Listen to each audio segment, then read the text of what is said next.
Olá, bom dia para você que nos acompanha. Seja muito bem-vindo a essa edição. Estamos de volta ao vivo, são 11 horas da manhã pelo horário de Brasília.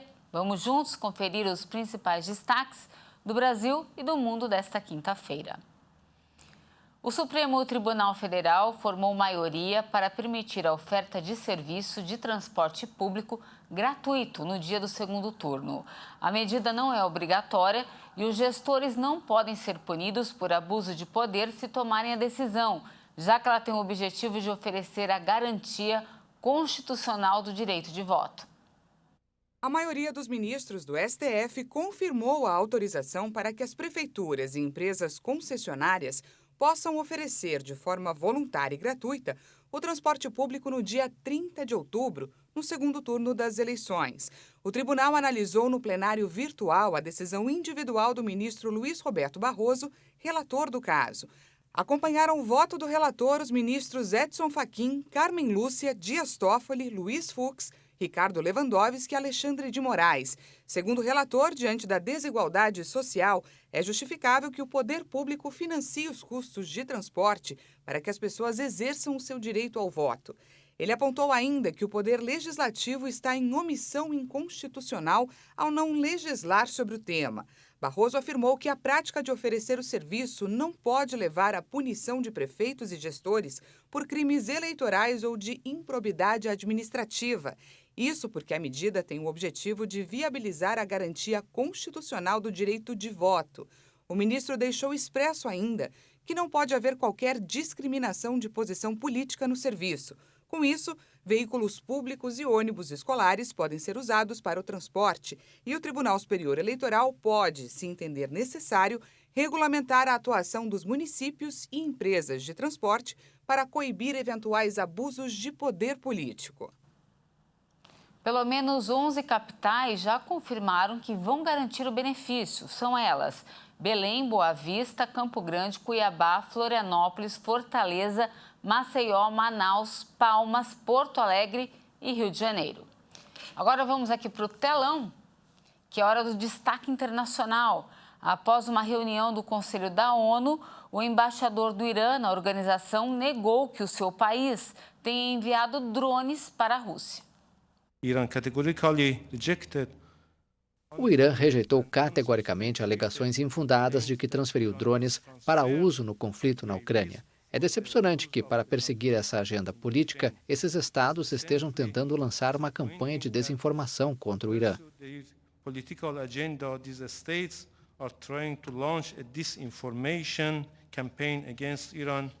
Em Bruxelas, a diplomacia do bloco europeu disse ter reunido provas suficientes que demonstram que os drones utilizados pela Rússia contra a Ucrânia foram oferecidos pela República Islâmica. Destacou também que os países membros estavam preparando sanções e uma resposta clara, rápida e firme. A expectativa é que as medidas sejam aprovadas nesta quinta-feira.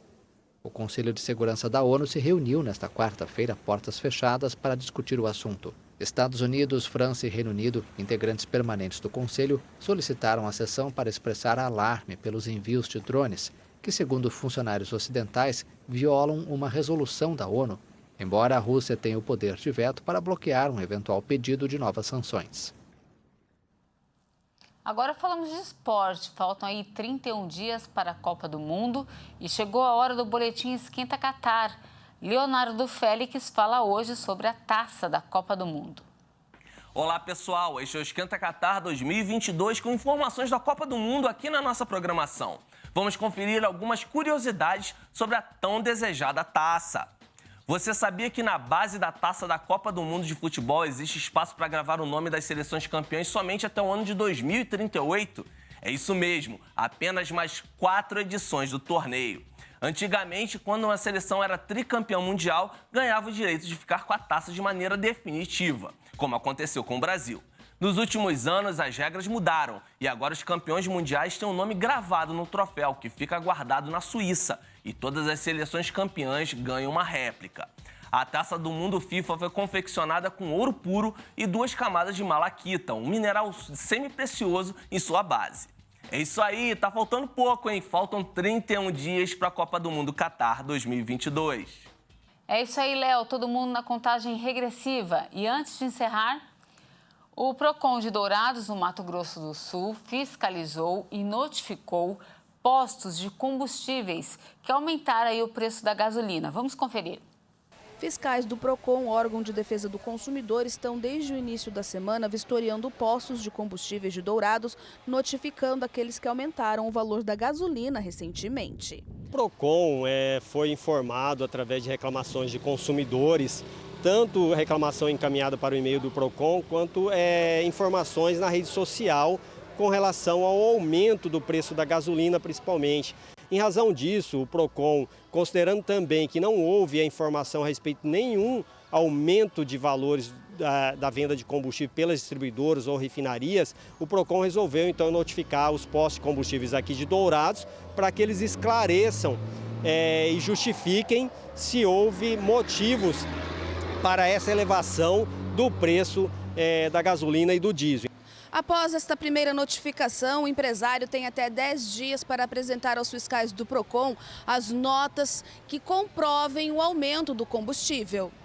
Ainda de acordo com o procurador, caso não seja comprovado o motivo do aumento, o estabelecimento ainda pode ser multado. Esse é o valor mínimo das multas do PROCON, que seria 200 UFERMs, né? Caso verificado a elevação sem justa causa do preço do produto ou serviço, o fornecedor está sujeito a essa sanção administrativa, né? É importante, por isso, que se observe o Código de Defesa do Consumidor. A finalidade do PROCON não é arrecadatória, não é obter recursos, né, para poder aumentar o Fundo de Produção e Defesa do Consumidor, mas é haver harmonia nas relações de consumo. Então, quando há infração, é claro que a multa ela necessita ser aplicada para que o fornecedor ele tenha mais respeito à legislação consumerista. Até mesmo o consumidor pode ser ressarcido se for comprovado que abasteceu no local. O consumidor, caso ele verifique esse reajuste de preço, né, inclusive foi a partir da verificação de consumidor que verificou-se um reajuste de preço, ele pode e deve, né, solicitar o cupom fiscal, a partir do qual ele pode reclamar no PROCON e caso seja verificado esse aumento abusivo do preço da gasolina ou do diesel, o consumidor, além do fornecedor estar sujeito à sanção administrativa, o consumidor também poderá buscar o ressarcimento daquele valor que ele pagou a mais. Inclusive, no nosso entendimento, o direito a ser ressarcido em dobro, porque se ele foi cobrado por um valor superior ao que ele deveria pagar, né, houve uma cobrança de um valor indevido, cabendo aí restituição em dobro ou pelo menos, aí na pior das hipóteses, de forma simples. E essa edição fica por aqui. Agradeço demais a sua companhia. A gente volta a se encontrar aí ao longo da programação. Continue ligado na HIT. A gente se vê. Até mais.